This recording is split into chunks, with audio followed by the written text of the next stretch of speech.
Hi, my name is Kaylee, and in this video I'm going to be showing you how to add a 4-channel and subwoofer amp or a 5-channel amp to your Toyota RAV4 using our Taco Tunes Add an Amp harness.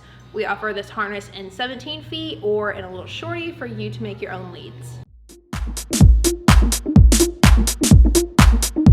The first thing you're going to want to do is remove your head unit. I'm going to show you the quick couple of steps to go ahead and get it out.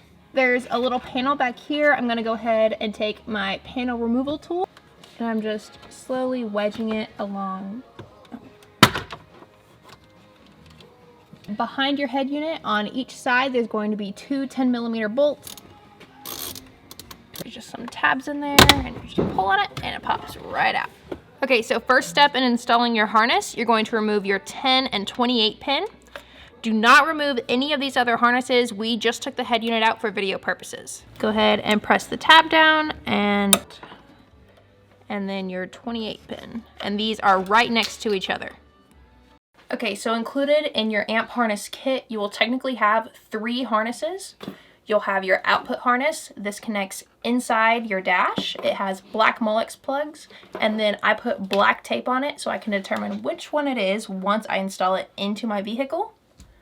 You will also have your input harness. It plugs in right here, right next to this harness. It has no Molex plugs, and I put blue tape on it so I can determine which one it is.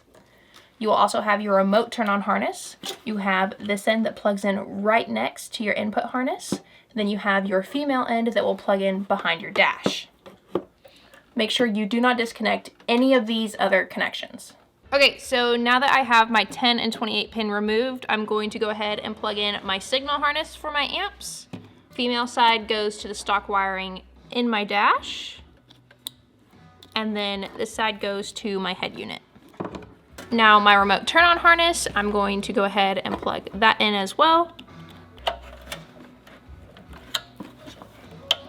Okay, so now that my harnesses are connected to my stock wiring, I'm going to take my input harness. It is the one with the blue tape.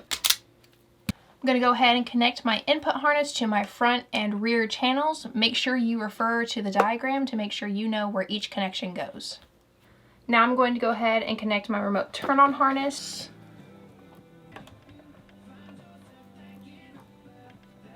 You will also need a black ground wire with a ring terminal on it and a blue remote turn-on. And now I'm going to connect my amp turn-on wire and my ground with the ring terminal.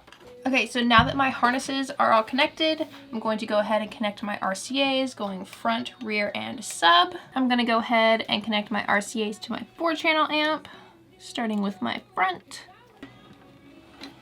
And last, my sub.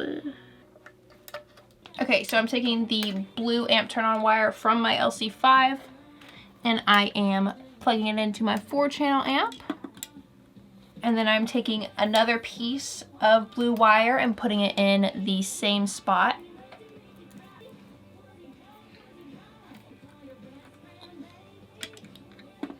Okay, so now I'm going to take the other side of that blue wire and plug it in to the remote area on my sub amp.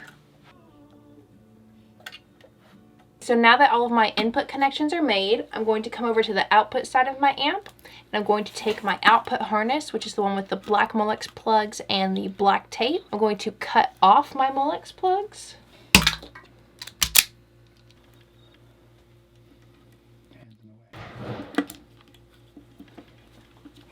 Okay, so the last thing you'll need to do is power your amps. You need to connect your power and ground wires. Make sure you check with your amps manufacturers. They'll give you the right information you need for the proper wire and fuse sizes to safely power your amps.